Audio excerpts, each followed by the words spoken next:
ባለፈው ሳምንት ህወሓት በጠለምት በኩል ጥቃት ከፍቶ እንደነበረ ይታወሳል። በዚህም ጥቃት ጉዳት መድረሱና የፌዴራል መንግስትም ለጥቃቱ በድሮን የታገሰ ምላሽ ሰጥቶ እንደነበረም እንዲሁ በነገሩ የተደናገጠው ህወሓትም ሰራዊቱን ወደ ኋላ መልሶ በታደሰ ወረደ በኩል እንዲህ አልመሰለንም ነበረ፣ የፌዴራል መንግስቱ ያጠቃናል ብለን አልጠበቅንም ብሎ ፈገግ የሚያሰኝ ምላሽ ሰጥቶ ነበረ። ታዲያ ሁነቱ በተፈጠረ ማግስት የጠቅላይ ሚኒስተሩ የአፍሪካ ቀንድ አማካሪ ሚኒስትር የሆኑት አቶ ጌታቸው ረዳ ወደ ጊዜያዊ አስተዳደሩ ፕሬዝዳንት ጀነራል ታደሰ ወረደ ስልክ መደወላቸውን ይናገራሉ። አቶ ጌታቸው ሲናገሩም ጦርነቱን እንደጀመሩት በጠዋት ወደ ታደሰ ወረደ ደውዬ ምንድነው እየሆነ ያለው አንተስ አለህበት ወይ ብዬ ስጠይቀው አይ ምን መሰለህ እናሸንፋለን የሚል እምነት ስላላቸው ነው አለኝ። እኔም በል ጦርነቱን በአስቸኳይ እንዲቆም መስራት አለብን ብዬ ሐሳቤን ሳልጨርስ ቆይቼ ልደውልልህ ብሎ ስልኩን ዘጋው። ከዛ በኋላ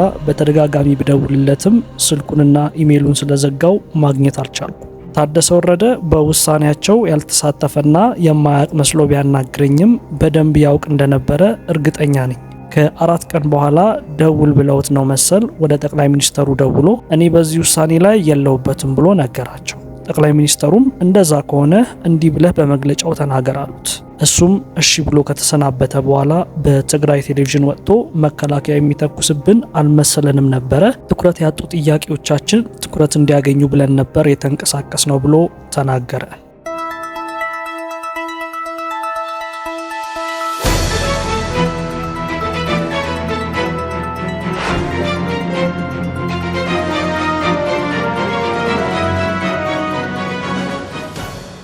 የኤርትራ ጦር በወልቃይት አቅጣጫ እየተጠጋ መሆኑ ተሰምቷል። የኤርትራ ወታደሮች ወደ ትግራይ በስፋት መግባታቸው ዓለም አቀፉ ተቋም ይፋ አድርጓል። ሻዕቢያና ህወሓት ጦራቸውን በተለያዩ አቅጣጫዎች ወደ ውጊያ ግንባሮች እያስጠጉ መሆኑን ክሪቲካል ትሪት የተሰኘ የግጭት ሁኔታዎችን የሚተነትን ተቋም አስታውቋል። በኢትዮጵያ መንግስት ላይ ጦርነት ለመክፈት የተስማሙት ሁለቱ ኃይሎች በዋናነት በሁለት አቅጣጫዎች ጦራቸውን ወደ ድንበር አንቀሳቅሰዋልም ብሏል። ህወሓት ወደ አማራ ክልልና አፋር አዋሳኝ አካባቢዎች ኃይሉን አስጠግተዋል። በሌላ በኩል ሻዕቢያ ጦሩን ያስጠጋበት አንደኛው ግንባር ኢትዮጵያ፣ ኤርትራና ሱዳን በሚዋሰኑበት በወልቃይት በኩል መሆኑን የክሪቲካል ትሪት ሪፖርት ያመለክታል። የኢሳያስ አፈወርቂ አስተዳደር በወልቃይት በኩል ከተገዜ በቅርብ ርቀት ላይ መስፈሩን የተቋሙ ሪፖርት ያመለከተ ሲሆን በዚያው አቅራቢያ የህወሓቱ አርሚ 7 ታንክ ጭምር ታጥቆ ሸረሪና ላይ በተጠንቀቅ ቆመዋል። ሁለተኛው ግንባር ደግሞ በባድመ ድንበር በኩል ሲሆን ሻዕቢያ ጦሩን እስከ መቀሌ ድረስ ያስገባው በዚያ አቅጣጫ መሆኑን ተረጋግጧል። ከህወሓት ጀርባ ሆኖ ጦርነቱን ወደ መሃል ሀገር ለመግፋት ከባድመ እስከ አዲግራት ጦር ያስገባው ሻዕቢያ